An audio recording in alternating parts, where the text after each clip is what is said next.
Hello friends, I'm Ed and Han, pinch hitting for Pastor David. I'd like to talk with you about hope. I immigrated to Canada when I was 12 years of age with my family.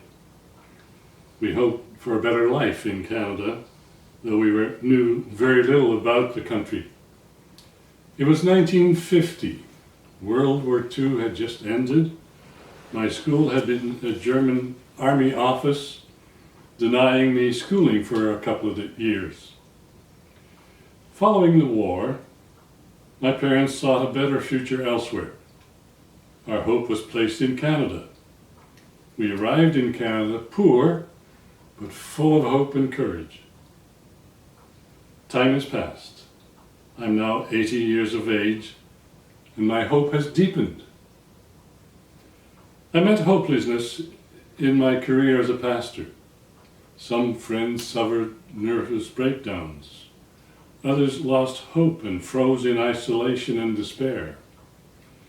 Loss of hope is awful. Today, COVID-19 and international challenge our hope.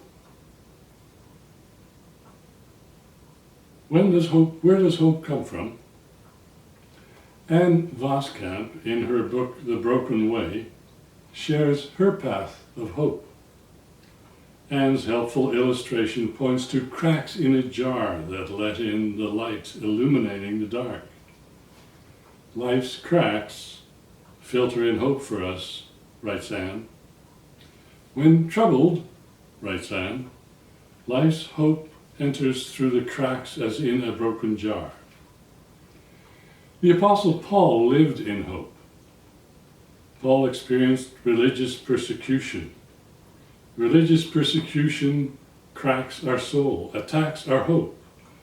Falsely accused, beaten, and jailed, Paul kept alive with hope. Hope is God's gift. Jesus voiced this hope when dying. He said, "Father, into your hands I commit my spirit." God, his Father, gave him hope. Lasting hope is personal and deep-seated in our soul. Our God is hope. True hope is intimate and spiritual.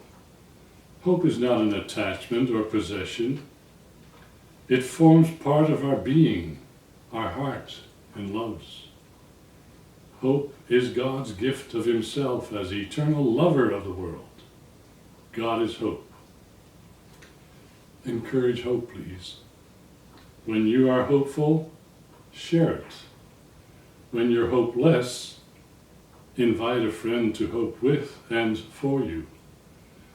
Perhaps you can meditate on God's love in Jesus, the lover of your soul.